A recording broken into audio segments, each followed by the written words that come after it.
जो हमारे आसपास घट रहा है उसको अगर हम कहानी का विषय बनाते हैं तो वो ज़्यादा रिलेटेबल होता है ऑडियंस के लिए। बागवान फिल्म बहुत साल पहले लिख ली गई थी और बनी अभी, मतलब बहुत बाद में बनी। बम्बई आने के नाम पर लोग पहले हंसते हैं कि बम्बई जाएगा। तो जब हमने इलाहाबाद से कहा कि हम बम्बई जाएंगे तो रेडियो में खूब हंसे सब कि अभी बम्बई जाएगा। जॉइन फिल्म्स में और भी बहुत सारे वीडियो अवेलेबल हैं जिनसे कि आपको प्रॉपर प्रोफेशनल गाइडेंस मिलेगी। भले ही आप एक्टर बनना चाहते हो, राइटर बनना चाहते हो, फिल्म मेकर बनना चाहते हो, सिंगर बनना चाहते हो, आपको हर तरह के इस पर वीडियो मिलेंगे। भले वो फेक ऑडिशंस पे हो कि ऑडिशन कैसे देने चाहिए, इस पर भी डिटेल वीडियो अवेलेबल है। ये जो कहानी आप लिखते हैं किसी भी चीज़ के लिए, चाहे फिल्मों के लिए लिखें या ऐसे लिखें, जो पहला थॉट आता है वो कहाँ से जन्म लेता है? पहली चीज़ है कि हम समाज से कितना जुड़े हुए हैं, वहीं से हमें कहानियाँ मिलती हैं। जो हमारे आसपास घट रहा है उसको अगर हम कहानी का विषय बनाते हैं तो वो ज़्यादा रिलेटेबल होता है ऑडियंस के लिए। फिर ये देखना होता है कि टेलीविज़न में खास कर कि जो कहानी हम चुन रहे हैं वो एक्सेप्शन ना हो। एक्सेप्शन की कहानी टेलीविज़न की कहानी नहीं होती। क्योंकि वो उतने ज़्यादा लोगों को टच करनी चाहिए जितना बड़ा उसका दर्शक वर्ग है। तो आपको वो कहानियाँ उठानी होती हैं जो ज़्यादा से ज़्यादा लोगों को टच करें।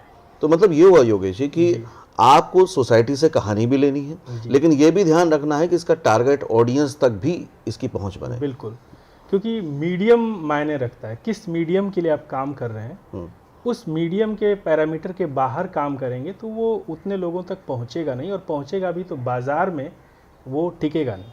और ये बात बहुत हद तक सच भी साबित हुई कि जहाँ पर हिंदुस्तान में ट्रेडिशनल त्योहारों का असर कम हो रहा था, बहुत हद तक जा रहा था, टेलीविज़न के आने के बाद वो एकदम से ब्रांडिंग आ गई। जैसे करवा चौथ एकदम ब्रांडेड त्यौहार हो गया, जो बिल्कुल जा रहा था कगार पे, खत्म हो रहा था।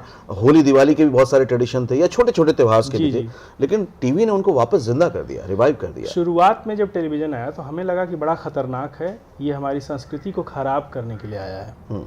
तो ये टेलीविज़न ने बदला है डायलॉग लेवल पर कि वो रीजनल जगहों की जो पॉपुलर वर्ड्स थे उनको पकड़ के लाना शुरू किया। इसका मतलब ये हुआ कि एक राइटर को, रचनाकार को एक साहित्यिक समझ तो होनी चाहिए, सोसाइटी की समझ, लेकिन उसको कमर्शियल समझ भी होनी चाहिए, बेचना भी आना चाहिए। वो तो आपको सीखना पड़ेगा। मीडियम है, आप ये सोचोगे कि बस आप लिख लेते हो इसलिए आप टेलीविज़न में चलोगे, नहीं चल पाओगे।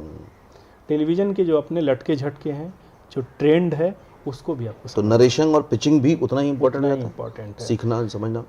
एक कहानी लिख लेना बहुत इजी है, लेकिन एक प्रोडक्ट खड़ा करना है, कहानी का प्रोडक्ट, बेहद मुश्किल काम है। जैसे कि मैंने सुना था कि बागवान फिल्म बहुत साल पहले लिख ली गई थी और बनी अभी, मतलब बहुत बाद में बनी। तो वैसे ही बहुत सारे सीरियल की कहानियाँ लिखी रहती हैं बट बनते नहीं, क्योंकि वो इस बेंच से उस बेंच ऐसे ट्रांसफर होता रहता है। बट कोई आदमी आ गया जो उसको समझता होता है तो बना लेता है। तो जब मुंबई आ गए और ये भी तय था, माइंड में क्लियर था कि मुझे राइटर बनना है, तो यहाँ पर जब शुरुआत की, तो शुरुआत के वो स्टेप्स मुझे बताइए ताकि लोग समझ पाएं कि किस तरह से शुरुआत होती है। मैं पहले बताऊँ, छोटे शहर में बम्बई को लेकर बड़े मिथ हैं। राइट।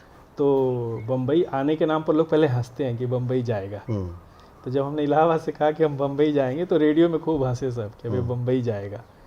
तो मेरे एक गुरु थे कैलाश गौतम, बड़े ही अच्छे कवि थे, अभी वो नहीं है। तो वो एक तरह से अभिभावक भी रहे हैं मेरे वहाँ पर। तो उन्होंने कहा कि जाओ बम्बई में। कैसे जाएंगे भैया, पैसा वैसा तो है नहीं। तो बोले कि एक काम करो, जाओ और एक हफ्ते रह के चले आना, फिर दूसरी बार जाना 2 महीने रहना, फिर चले आना, और फिर तीसरी बार जाना तो आना ही मत। तो एक बंदा था रवि शर्मा करके, अभी वो शायद उनकी डेथ हो गई है।